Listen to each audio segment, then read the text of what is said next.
Vamos abrir a palavra de Deus? Evangelho segundo o profeta Daniel. E alguém me perguntou semana passada por que costumeiramente eu chamo o livro do profeta Daniel de Evangelho segundo Daniel. É uma maneira de lembrar que toda a Bíblia aponta para Jesus Cristo. Todos os livros do AT, bem como todos do NT, estão entrelaçados e caminham para frente e para trás, na direção da cruz de Cristo, a mensagem central das Escrituras. Por isso, então, eu uso a expressão o Evangelho segundo Daniel. E hoje, irmãos, nós vamos estudar o capítulo de número 6, certamente o mais conhecido do livro.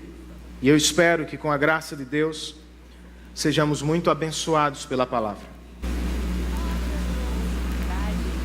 Um jovem de nossa igreja recentemente fez o pedido do visto americano. E ao chegar no consulado, ele ficou extremamente preocupado. E pensou consigo mesmo: eu preciso melhorar minha apresentação. Rapidamente ele decidiu por esconder o colar alternativo, por tirar os óculos coloridos e por dar uma tapinha ou um tapinha no cabelo, repaginando assim ligeiramente sua apresentação. Contudo, quando ele já estava diante do Senhor que o entrevistava, ele resolveu voltar atrás. Por alguma razão ou algo lhe passou na mente, ele decidiu bagunçar o cabelo, colocar os óculos coloridos outra vez e mostrar o colar alternativo, porque dentro dele, ele me disse depois, estava gritando: eu sou Edilson, e se Deus quiser, Ele vai me dar o visto para os Estados Unidos. Daniel nunca foi, obviamente, ao consulado americano. Mas isso não significa que o profeta viveu menos ou sob menos pressão na Babilônia. Por quase toda a vida que Deus lhe permitiu, Daniel habitou em uma terra estranha e distante de seus familiares. Contudo, por mais incrível que nos pareça, ele jamais cedeu às pressões da Babilônia. Porque, como o jovem da nossa igreja, ele pensava a todo tempo: Deus pode me salvar dos maiores perigos do cativeiro. É sobre isso que trata, basicamente, o capítulo de número 6 do Evangelho segundo Daniel. E para começar, queridos, nós vamos ler apenas o verso 14. Quando o rei ouviu isso, ficou muito contrariado e decidiu salvar Daniel. Até o pôr do sol, fez o possível para livrá-lo. Vamos ao Senhor em oração. Deus, muito obrigado por esta tarde e pelo rico privilégio que temos de fazer este culto ao Senhor, de ter a Tua palavra em nossa língua mãe e de agora, Deus, poder abri-la e pregá-la. Senhor, eu sei que, como Daniel, por vezes nos encontramos pressionados diante da Babilônia contemporânea. Por vezes, ó Deus, nos encolhemos de medo, não suportamos, cedemos, fracassamos.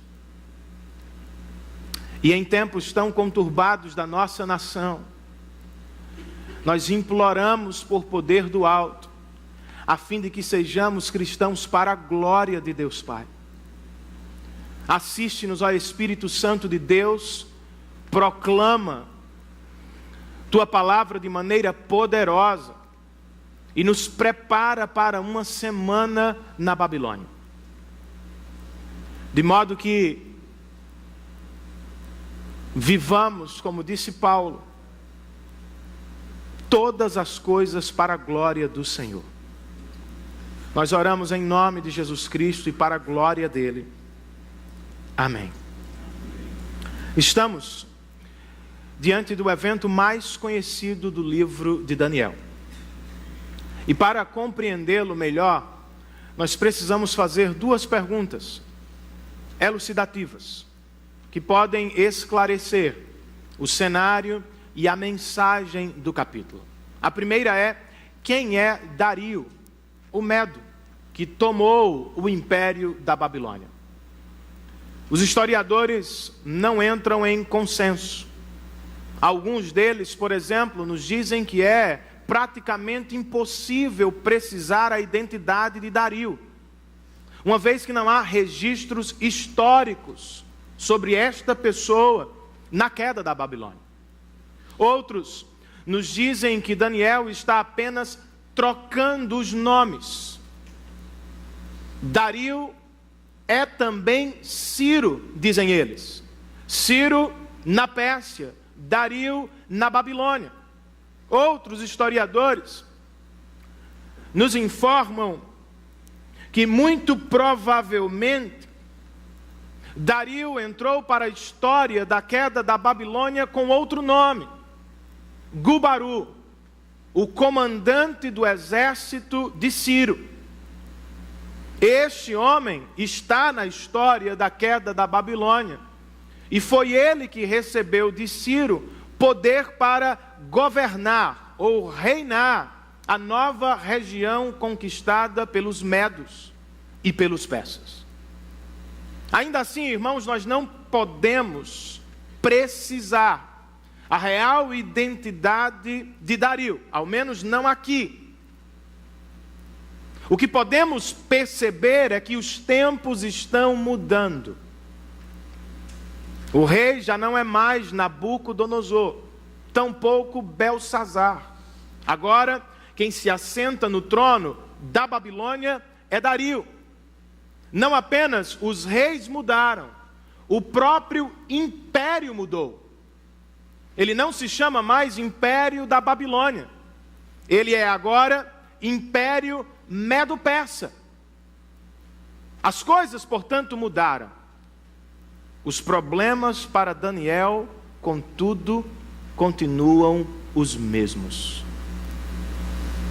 Como seus amigos que foram alvo de uma acusação que os lançou em uma fornalha ardente, Daniel será agora alvo de uma conspiração política que vai terminar por jogá-lo em uma cova cheia de leões famintos. E é aqui que surge a problemática do texto e, consequentemente, a mensagem. O que acabamos de ler, Dario se envolve com a salvação de Daniel. Ao saber da trama, ele quer inicialmente salvar Daniel, mas não consegue. E quando Daniel está sendo lançado à cova, ele sussurra uma leve oração: que o seu Deus, Daniel, a quem você serve continuamente, o salve. Ao término do episódio mais conhecido do livro, o rei louva, adora o Deus de Daniel. E suas palavras são: Ele pode livrar, e Ele somente pode salvar. Os políticos mudam, os reinos, partidos também. Mas se somos cristãos comprometidos com o reino de Deus, nós enfrentamos os mesmos problemas de sempre, irmãos. Porque há um choque, há uma colisão entre o reino de Deus e o reino dos homens. E a pergunta que precisamos fazer à luz deste texto é: será que Deus ainda pode nos salvar diante dos perigos da Babilônia contemporânea onde vivemos? A resposta do texto é um sonoro sim. Graças a Deus, Ele pode nos salvar diante da Babilônia contemporânea. Mas quais são os perigos dos quais Deus pode nos salvar? Perigos que circundavam o profeta 600 anos antes de Cristo e que ainda nos cercam hoje, no século 21. De acordo com o que Daniel viveu, irmãos, neste capítulo, ele nos apresenta 3 valiosas respostas. Em primeiro lugar, Daniel nos diz que Deus pode nos salvar da corrupção da Babilônia. Mais atual impossível. Por incrível que nos pareça, Daniel ainda está vivo, irmãos. E por que nos parece incrível? Porque os reinos mudaram. E o costume da época era: o rei vencedor esmagava os súditos ou principais líderes do rei perdedor. Por incrível que nos pareça, por graça de Deus, Daniel foi poupado. Daniel ainda está trabalhando, mesmo encontrando-se em idade avançada, por volta de 75 anos, não houve aposentadoria para Daniel. Mais incrível ainda, irmãos, a esta altura do campeonato, em um reino diferente, sob o governo de um rei diferente, o profeta continua sendo promovido aos 75 anos. É o que o texto nos diz, com os 3 primeiros versos do capítulo. Dario achou por bem nomear 120 sátrapas para governarem todo o reino. E colocou 3 supervisores sobre eles, um dos quais era Daniel. Os sátrapas tinham que prestar contas a eles, para que o rei não sofresse nenhuma perda. Ora, Daniel se destacou tanto entre os supervisores e os sátrapas, por suas grandes qualidades, que o rei planejava colocá-lo à frente do governo de todo o império. 75 anos. Um judeu exilado não apenas continua vivo, ele continua trabalhando e sendo promovido por seu desempenho. E é óbvio que isso gera inquietação no coração dos demais líderes políticos. E o que é que eles fazem? Verso 4. Diante disso, os supervisores e os sátrapas procuraram motivos para acusar Daniel em sua administração governamental, mas nada conseguiram. Não puderam achar nele falta alguma, pois ele era fiel, não era desonesto, nem era negligente.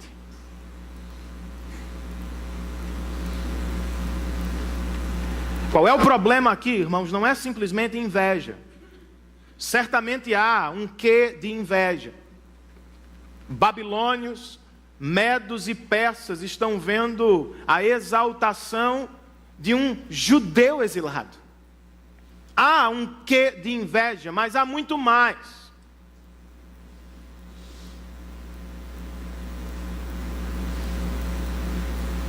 Porque eles estão preocupados com a nova ideia do rei. Porque se Daniel chegar ao topo da administração pública, não haverá mais corrupção. Pois foi por isso, inicialmente, que Dario instituiu sátrapas, pequenos governadores e supervisores entre eles. O texto diz no verso 2: assim ele fez para que o reino não sofresse perdas. Daniel governava ou liderava 40 homens. E dentro do seu grupo não havia desvios de dinheiro. Não havia desperdício de recursos. Não havia negligência com o trabalho. Não havia desonestidade com o dinheiro público. Ele os supervisionava meticulosamente. Logo, quando os outros ficam sabendo que o rei pretende colocar Daniel no governo do império inteiro, eles entram em parafusos. Se Daniel chegar ao topo, a nossa brincadeira suja termina. Porque ele vai fazer o trabalho de maneira correta. Ele vai nos denunciar para o rei. Nós vamos perder o dinheiro ilícito. Não teremos mais as casas de luxo. Não compraremos mais tudo o que queremos e provavelmente seremos lançados na cova, porque aquele era o lugar para eles. Contudo, eles nada encontram em Daniel, nada podem usar para acusar o profeta. Ele é íntegro, fiel ao rei, honesto com o dinheiro do povo e diligente com seu trabalho.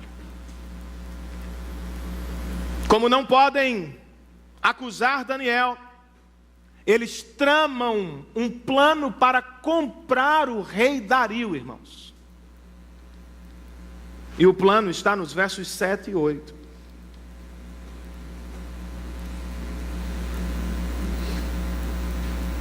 Todos os supervisores reais, os prefeitos, os sátrapas, os conselheiros e os governadores concordaram em que o rei deve emitir um decreto ordenando que todo aquele que orar a qualquer Deus ou a qualquer homem nos próximos 30 dias, exceto a ti, ó rei, seja atirado na cova dos leões. Agora, ó rei, emite o decreto e assina-o, para que não seja alterado, conforme a lei dos medos e dos persas, que não pode ser revogada. O rei deve ter pensado algo do tipo: esta sugestão é excelente, porque todos os meus administradores concordaram, há unanimidade entre eles.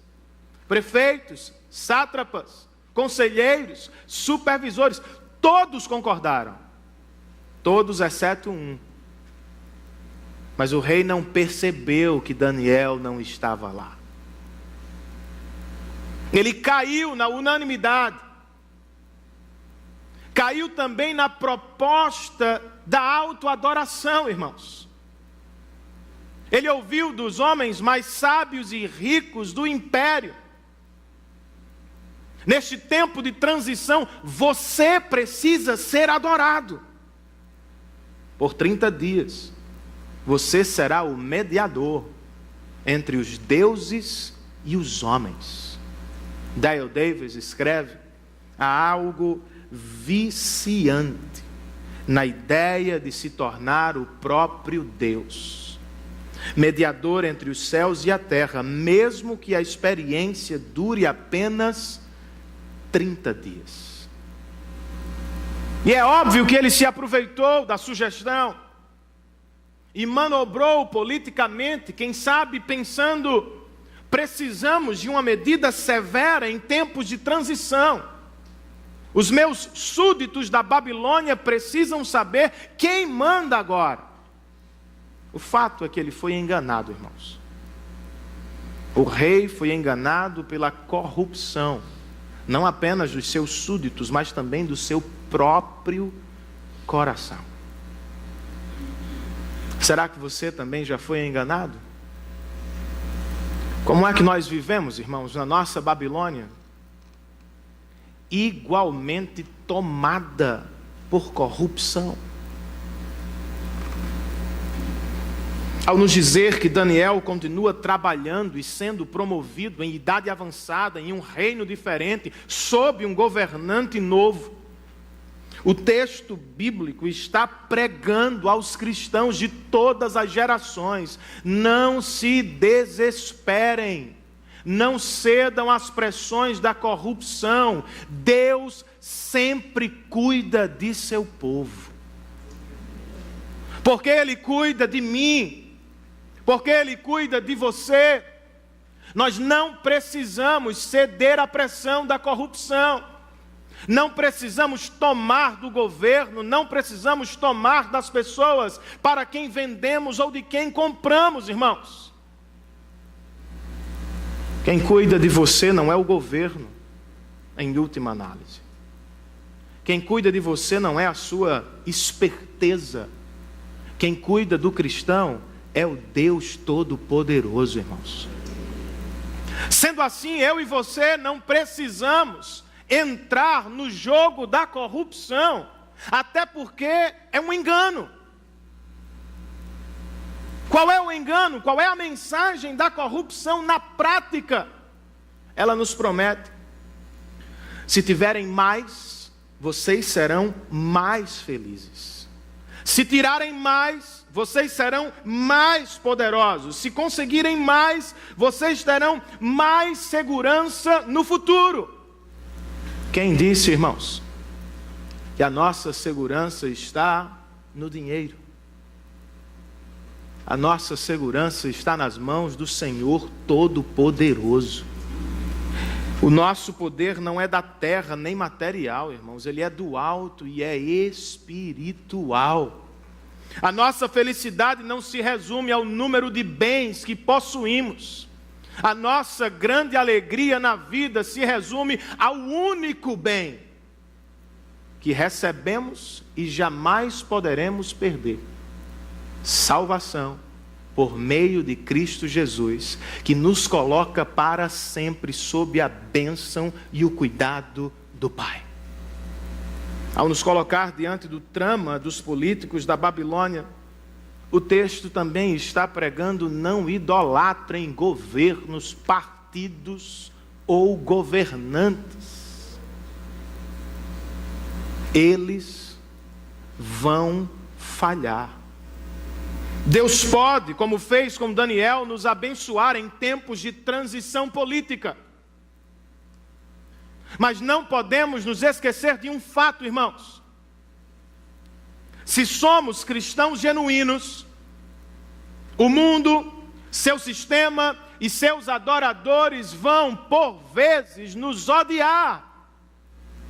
Foi Jesus quem disse: se o mundo os odeia, tenha em mente que antes me odiou. Se vocês pertencessem ao mundo, ele os amaria como se fossem dele. Todavia, vocês não são do mundo. Eu os escolhi, tirando-os do mundo, por isso o mundo os odeia.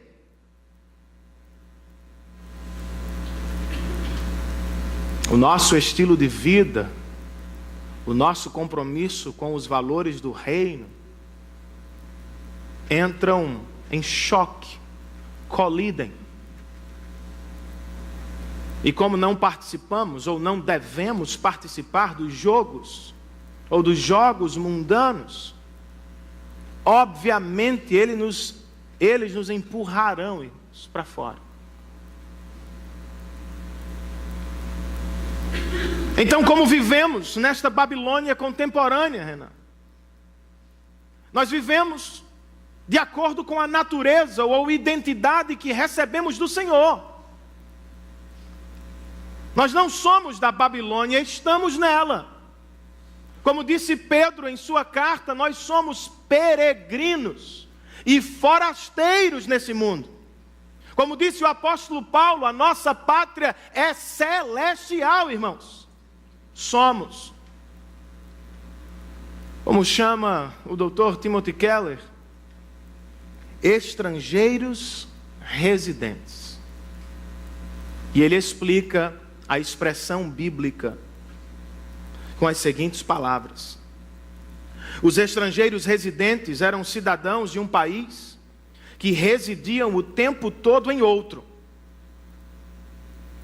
Sua lealdade principal era ao país de origem. Quem sabe você fosse um pragmático do século 21. Bem, lei é lei, não se discute. Está decidido, não vou orar. Não vou buscar a Deus por 30 dias, Senhor, Tu vais me perdoar. Mas eu não quero perder a cabeça. Daniel não correu para a corte de Dario, irmãos. Ele correu para a corte do Senhor. E ele não parou de orar por causa do decreto. Ele orou ainda mais para a glória de Deus Pai. É o que o verso 10 nos diz. Quando Daniel soube que o decreto tinha sido publicado, ele foi para casa, para o seu quarto, no andar de cima, onde as janelas davam para Jerusalém. E ali fez o que costumava fazer. 3 vezes por dia ele se ajoelhava e orava, agradecendo a Deus. E neste curto verso, ele nos dá um tutorial sobre a disciplina da oração. Por onde ele começa, irmãos? O texto diz que ele procura um quarto onde há janelas que apontam na direção de Jerusalém. Por quê? Superstição? Água sobre a televisão? Ou coisa do tipo? Não. João Calvino diz que trata-se de ajuda. Daniel está sendo ajudado pela lembrança de Jerusalém. Em tempos de dificuldade, nós precisamos de algo que nos lembre o que é mais importante. E Jerusalém é esta ajuda para o profeta. Ele está cumprindo a profecia de Salomão. No dia da inauguração do templo em Jerusalém, Salomão pediu ao Senhor antecipadamente pelos exilados. Quando os teus filhos estiverem espalhados pelas nações, Senhor, e se voltarem na direção de Jerusalém, clamando por misericórdia, atenda-os. É óbvio que Deus poderia atender Daniel sem a direção de Jerusalém. Mas a direção de Jerusalém, a imagem, a figura, a lembrança, desperta o coração de Daniel para o que realmente importa, irmãos. Percebam também que a crise não o fez orar. Ele já orava. O mais impressionante não é que a crise o levou a orar, ele já orava. O mais interessante aqui é que a crise não o fez parar de orar. E este é o grande milagre, irmãos. Este é o grande milagre. Dale Davis comenta: os perigos que não vemos são maiores do que os que podemos ver. Quando Daniel é jogado na cova dos leões, prendemos a respiração em expectativa. No entanto, se chegamos à cova, é porque a real batalha já foi travada. O grande milagre não é a preservação de Daniel na cova, é a perseverança de Daniel, quando a Babilônia e o inferno estão unidos para separar as mãos, que se juntam para buscar a presença de Deus. Eis o milagre, irmãos. Nem a cova o fez parar de orar. Percebam também que quando ele orou a Deus, ele se ajoelhou. E notem comigo que ele não fez pedidos inicialmente. Ele pediu, Renan pediu. Verso 11 registra que ele pediu ajuda, mas não começou com petição. Sua oração começou com gratidão e louvor, de joelhos. Não é a única posição da adoração ou da oração, mas não se trata de mera formalidade. No caso de Daniel, é como se os joelhos falassem também, irmãos. É como se eles estivessem gritando: não vamos nos render ou adorar a Dario, ainda que a nossa cabeça role, nos prostraremos somente diante do Senhor. Eis o que ele fez quando soube do decreto.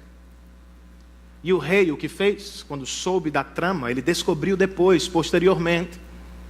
De acordo com o verso que nós lemos, o rei ficou contrariado, verso 14, e decidiu salvar Daniel. Até o pôr do sol, hora marcada para lançá-lo à cova, fez o possível para livrá-lo. Não conseguiu, por quê? Porque os bondosos políticos corruptos da Babilônia apareceram. Verso 15. Lembra-te, ó rei, de que segundo a lei dos medos e dos persas, nenhum decreto ou edito do rei pode ser modificado. Então, o rei deu ordens, e eles trouxeram Daniel e o jogaram na cova dos leões. Percebam que o rei até quer salvar Daniel. Mas como outro rei, 600 anos depois, ele voltou atrás, quando os seus interesses colidiram com o bem-estar de Daniel. Para não criar uma situação na região da Babilônia que pudesse incomodar o imperador, ele volta atrás. Para não ser chamado de fraco, político fraco, que voltou atrás em sua decisão, ele sacrifica Daniel. Para não criar um cisma nos outros 120 sátrapas e supervisores, mesmo gostando de Daniel, o rei o lança na cova dos leões. É o que eles fazem, irmãos. E com isso Daniel está gritando: não confiem nos príncipes. Eles não são confiáveis. Certamente vão falhar com vocês. Por um tempo somos queridos, aplaudidos, abraçados. Mas de repente a coisa muda. E os mesmos homens que nos prometiam, que nos aplaudiam, que nos levavam a restaurantes e que nos abriam portas, somem. Os interesses deles entraram em choque com o nosso bem-estar. Vocês acham que eles vão escolher o quê? O salmista escreve: não confiem em príncipes, meros mortais, incapazes de salvar.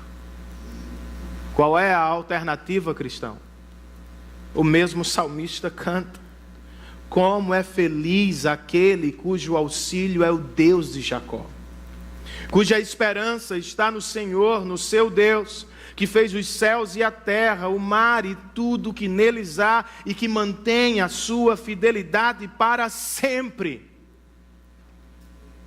Não é o que Daniel está fazendo na prática, irmãos. Ele não pode confiar no rei, mas ele pode confiar no rei. E é por isso que ele busca o Senhor, antes mesmo de buscar os príncipes da terra. E isso ele o faz através da oração.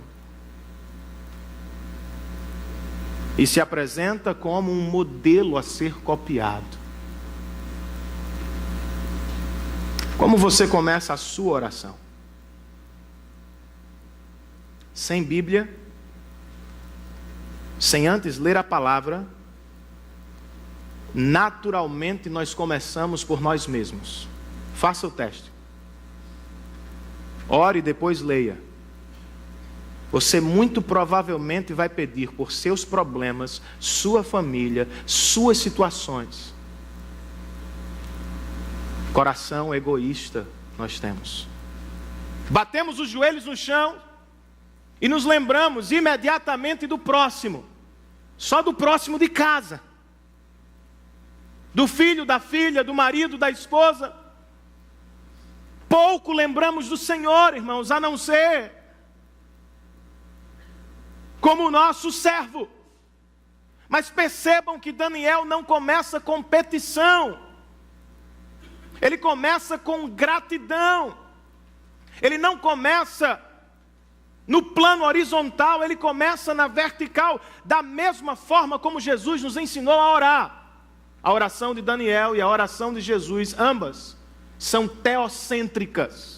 Não começam como os homens, não começam com as nossas petições, começam com a glória de Deus. Pai nosso que está nos céus, bendito seja o teu nome, ou santificado seja o teu nome, venha a nós o teu reino.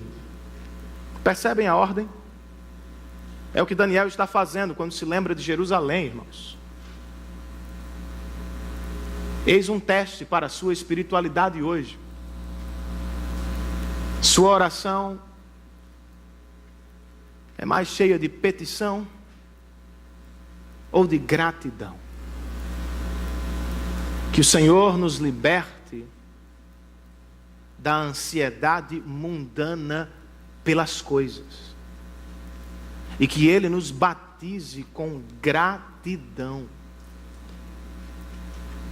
Não temos tudo o que gostaríamos de ter. E talvez estejamos vivendo dias difíceis. Mas há tanto para agradecer, irmãos.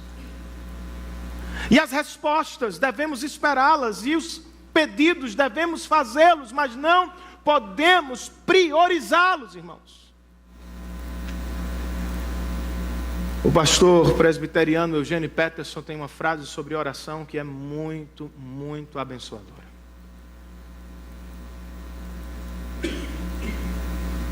Ele pergunta qual é a melhor parte da oração.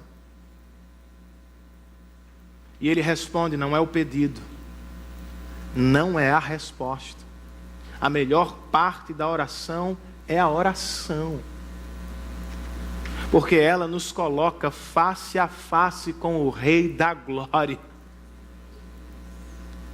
Não comece por seus pedidos, você vai fazê-los depois.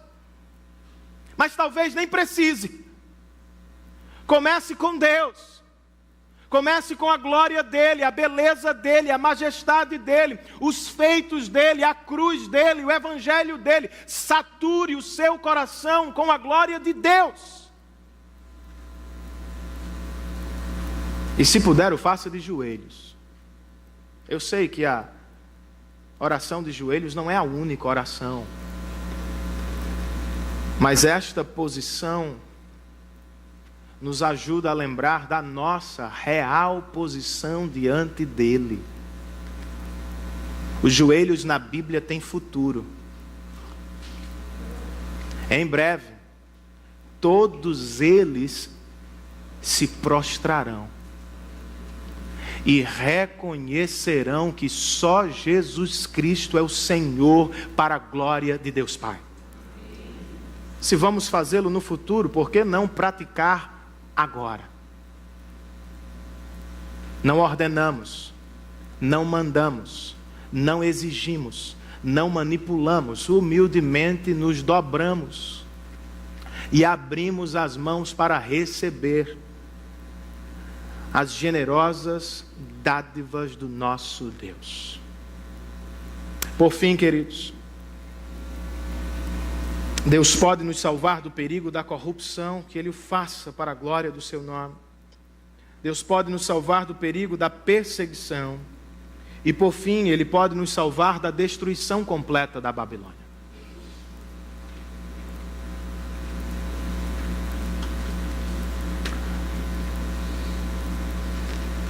O rei Dario dá as ordens.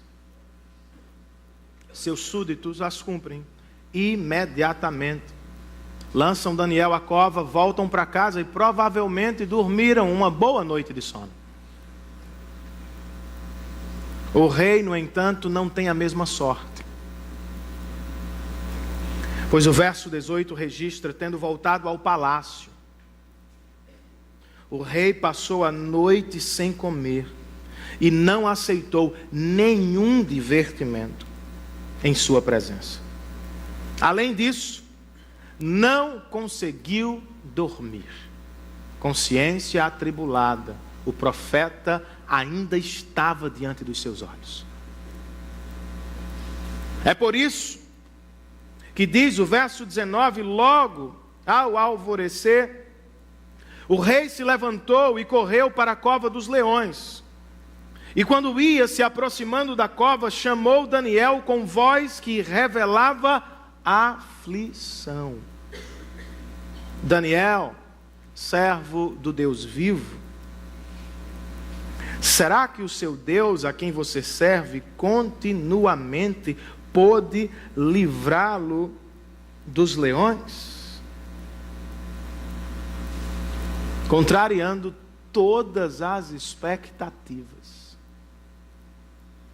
e revelando calma no lugar da aflição, o profeta fala pela primeira e única vez no texto, pouco, mas extremamente abençoador. Versos 21 e 22, ó rei, vive para sempre. O meu Deus enviou o seu anjo, que fechou a boca dos leões. Eles não me fizeram mal algum, pois fui considerado inocente à vista de Deus. Também contra ti não cometi mal algum, ó rei. Percebam o contraste, irmãos. O rei está em um palácio, mas não consegue dormir. Daniel está na cova, mas revela paz. O rei está cercado por boa comida, boa bebida e boa diversão, mas sua alma está aflita. Daniel, ao contrário, está na cova dos leões, mas seu coração está tranquilo. Por quê, irmãos? Porque naquela noite, o melhor lugar da Babilônia não era o palácio, era a cova. Porque Deus estava lá e não no palácio. Stuart Olliott escreve: naquela noite, Satanás não incomodou Daniel, porque este lhe havia resistido. Daniel teve a companhia do próprio Senhor, o anjo do Senhor que guiou Jacó do início ao fim de sua longa vida. O anjo do Senhor que andou com Sadraque, Mesaque e Abednego na fornalha em chamas. Este mesmo anjo abençoou Daniel, ficando ao seu lado durante a noite. Aquele que, anos depois, mostraria sua autoridade sobre os ventos e as ondas do mar, naquela noite demonstrou sua autoridade sobre os leões, ao restringir todos os seus instintos naturais, a fim de não matarem brutalmente a vítima que lhes foi apresentada. Glória a Deus. Ao ver o milagre, irmãos, o rei, diz o verso 23, muito se alegrou. Ao ver o milagre, o rei sentencia os inimigos de Daniel à cova. Ao ver o milagre, ainda que de maneira incompleta, Dario ergue suas mãos aos céus e louva o Deus de Daniel, dizendo: só Ele pode salvar, só Ele pôde livrar Daniel da cova dos leões. Mas não deixemos de perceber o último verso do nosso capítulo. Antes de passar do passado para o futuro do povo de Deus, deixar a sessão narrativa para adentrar a sessão profética, o texto nos dá este último verso como se estivesse resumindo a vida inteira de Daniel na Babilônia. Assim, Deus prosperou, ou Daniel prosperou durante os reinados de Dario e de Ciro, o persa. Jamais voltou a Jerusalém. Viveu 70 anos no cativeiro da Babilônia, irmãos. Metaforicamente dentro de uma cova, com leões piores. Mas Deus o preservou, o guardou, o salvou da destruição da Babilônia. Esta parte final levanta diante de nós dois temas muito importantes: confiança e sofrimento. Comecemos com a confiança. Onde está a sua? O rei está aflito e perturbado, mesmo tendo à sua disposição todas as riquezas e diversões do império, irmãos. Daniel, ao contrário, está calmo, mesmo dentro de uma cova com leões famintos. Por quê? Porque Deus estava com ele. Porque aos olhos de Deus, Daniel foi achado inocente. Prosperidade não garante felicidade. Sonhos realizados não garantem realização interior. Verdadeira riqueza, irmãos, não é conquistar tudo o que queremos ao longo da vida. Verdadeira riqueza é ter a certeza de que Deus estará conosco no alto do monte, mas também no profundo de uma cova ao longo da vida. Realização verdadeira, alegria interior, não é realizar todos os sonhos ou conquistar todos os desejos que temos. É saber, irmãos, que conquistando ou não, alcançando ou não, aos olhos de Deus, por causa de Cristo, nós fomos declarados inocentes ou aprovados. Podemos não ser aprovados por todas as pessoas que nos cercam. Podemos, por vezes, ser desaprovados injustamente, como foi ele. E podemos ser justamente por causa dos nossos pecados, irmãos. Mas diante de Deus, nós estamos livres da tirania da aprovação. Por isso o autor da carta aos Hebreus escreve: todo aquele que entra no descanso de Deus também descansa das suas obras. Portanto, esforcemo-nos por entrar nesse descanso. Nós estamos livres da tirania mundana da aprovação. Não tem quem a suporte, não tem quem consiga suportá-la durante muito tempo. Nós não somos aprovados durante toda a vida e por todas as pessoas. Imagine esta situação replicada na presença de Deus. se dependêssemos das nossas obras, se dependêssemos da nossa fé oscilante, se dependêssemos do nosso exercício religioso, estaríamos perdidos, irmãos. Ainda bem que na presença de Deus ao menos podemos descansar, porque nós fomos aprovados por causa de Cristo Jesus. O que nos cabe? Se esforcem para entrar no descanso pelas portas do Evangelho. Apropriem-se manhã após manhã do descanso espiritual que resulta em descanso existencial na presença de Deus. Praticamente, como é que funciona? As pessoas não vão aprovar você. Por vezes você será desaprovado e isto vai gerar tristeza no seu coração. Lembre-se do Evangelho. Nós não dependemos mais da aprovação dos homens. Por causa de Cristo, fomos aprovados por Deus para sempre. Eu e você ainda estamos em processo de santificação, por isso pecaremos amanhã. E o inimigo vai se utilizar dos nossos lapsos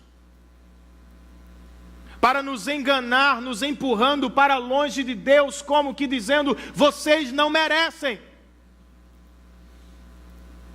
Mas quem disse que merecemos mesmo, irmãos? Não merecemos, mas podemos descansar até depois dos pecados, embora tristes. Porque o nosso status diante de Deus não muda mais.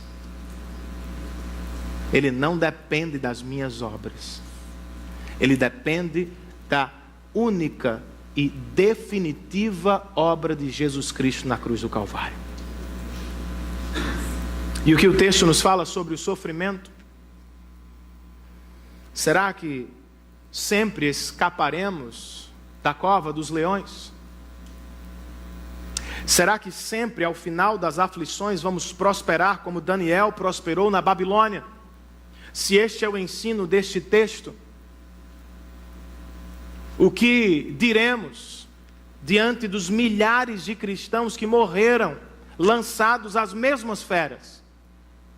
Se este é o ensino desse texto, o que vamos dizer aos cristãos moribundos que estão nos hospitais à espera da carruagem celestial? Daniel 6 não é um modelo de salvação circunstancial, irmãos. Ele é uma foto da salvação futura e plena do reino de Deus. Ah, Renan, você está dizendo que Deus não pode nos salvar circunstancialmente? Não, Ele pode. Eu só não sei se Ele vai. Não tenho como garantir. E mesmo quando faz, Deus não está pensando em primeiro lugar no nosso bem-estar humano, material, passageiro. Quando Ele o faz, quando Ele nos livra de uma doença, quando Ele nos livra de uma situação difícil, quando Ele nos abençoa com algo sobrenatural, Ele está fazendo pensando no nosso bem-estar espiritual. É como se o reino futuro estivesse invadindo o reino presente, não a fim de resolver todas as coisas como gostaríamos, mas a fim de nos lembrar que no amanhã há algo muito melhor para a igreja de Cristo. Em breve todos os sofrimentos vão desaparecer. E até os piores reis da terra se curvarão diante daquele que reina para sempre no trono do Pai. E como é que eu estou tão certo disso? Porque você deve sair daqui encorajado por esta mensagem. O capítulo 6 de Daniel, como todos os outros capítulos da Bíblia, irmãos, está aqui para nos apontar para a grandiosa obra de Deus, salvação. E aqui, o autor sagrado, a partir do seu próprio exemplo, obviamente sem compreender tudo que estava no futuro aponta, ilustra a salvação de Deus diante da destruição eterna. Há semelhanças e diferenças entre Daniel e Jesus Cristo. Como Daniel, por exemplo, Jesus foi acusado injustamente, irmãos. Como Daniel, Jesus esteve diante de um rei que, podendo salvá-lo, escolheu não fazê-lo, por seus interesses pessoais. Como Daniel, Jesus foi condenado a uma morte cruel e depois foi jogado em uma cova que também foi selada pelo poder público. Terminam as semelhanças. Diferentemente de Daniel, Jesus não teve a assistência dos anjos quando esteve na cova do Calvário. Mesmo sendo inocente, perfeitamente inocente, ele não foi poupado da morte como Daniel. Ele foi deixado para morrer. Mas por obra do poder de Deus, ao terceiro dia ele ressurgiu. E diferentemente de Daniel, quando voltou da cova, ele não estava mais sozinho. Com seu precioso e puro sangue derramado diante do Deus justo, Jesus comprou pessoas de todas as tribos, povos, línguas e nações para a glória de Deus Pai. Não sei se Ele vai livrá-lo do câncer. Não posso prometer que Ele vai salvá-lo do problema circunstancial no qual você está hoje. O que posso prometer é melhor. Porque Deus não salvou Jesus Cristo na cruz do Calvário por causa dele. Ele pode salvar você da destruição eterna que virá sobre a humanidade. Corra para Ele. Se esconda nele para a glória de Deus Pai. Daniel, como disse no início, jamais cedeu às pressões. Quando o jovem decidiu não se permitir babilonizar por Nabucodonosor. Quando adulto, escolheu falar a verdade, ainda que correndo perigo. E agora, mesmo em idade avançada, ele resolveu, irmãos, não abandonar o Senhor, sabendo que isto poderia lhe custar a vida. Esta mensagem pode nos causar algum constrangimento e gerar algum desânimo no nosso coração, porque quando fazemos a comparação, por vezes não somos tão parecidos. Não podemos dizer que somos completamente íntegros e que jamais cedemos às pressões da corrupção. Não temos uma vida regular de oração como este homem.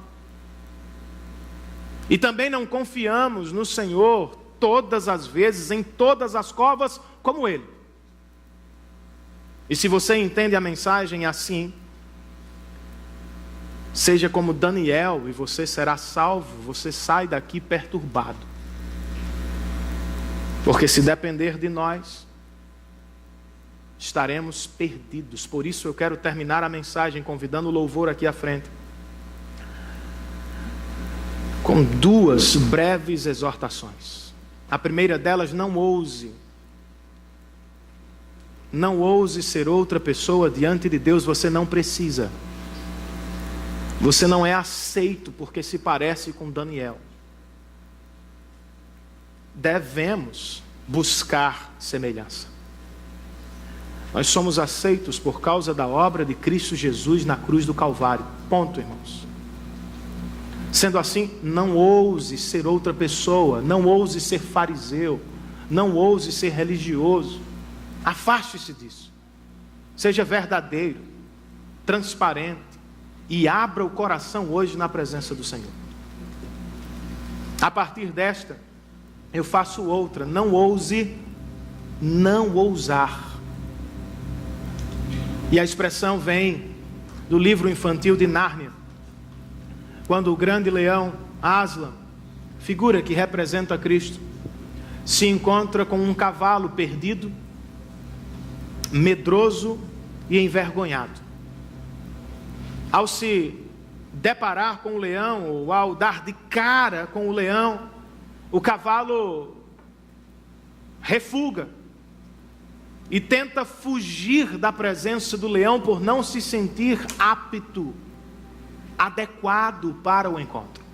Mas antes que ele pudesse se distanciar, o grande leão lhe diz: meu filho,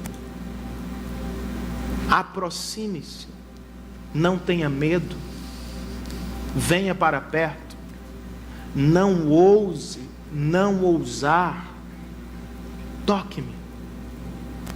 Foi o que Jesus disse a Tomé, irmãos, quando ele estava também assustado e se encontrava fraco na fé.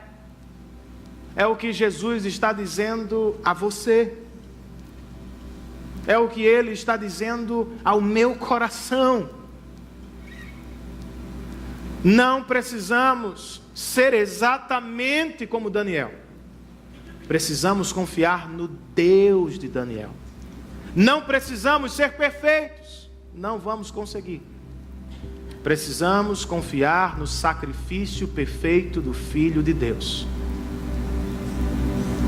Não ouse não ousar se aproximar dele nesta tarde.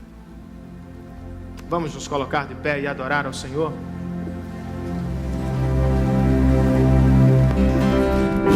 Senhor, nós queremos clamar por nossa nação. Não é a única, não é a primeira, nem será a última a se encontrar em um estado deplorável de corrupção. As eleições se aproximam, Senhor, e nós queremos te rogar por misericórdia. Tenha misericórdia da nossa nação, porque ela perece, não apenas por causa da corrupção, mas principalmente por afastamento do Senhor.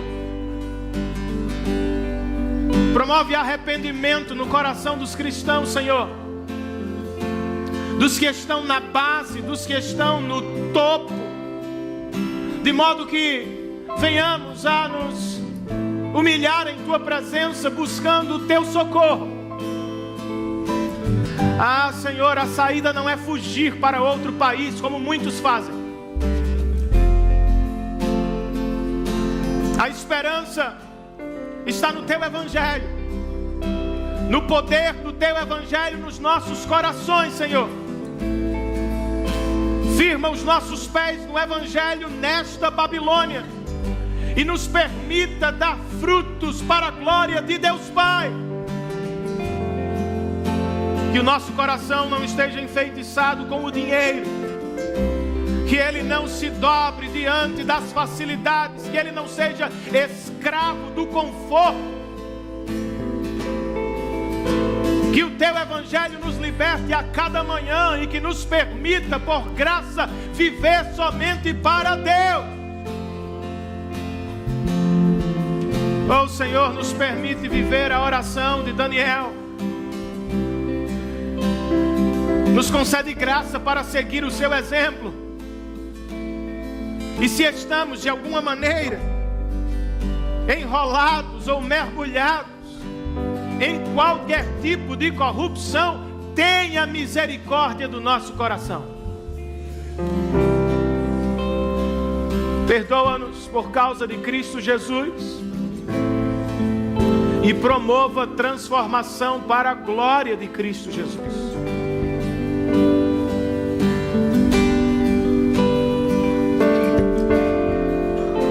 Essa é a nossa oração, para a glória dEle. Que o amor de Deus, nosso Pai, a graça e a segurança de Cristo Jesus, Senhor e Salvador da igreja, a comunhão, a presença, o poder e a proteção do Santo Espírito do Senhor estejam sobre todos nós. E todos nós, a uma só voz, dizemos: amém. Que o Senhor nos abençoe, queridos, e que tenhamos todos uma ótima semana na Babilônia, onde Ele nos colocou. Que vivamos para a glória do Senhor e para o bem do próximo.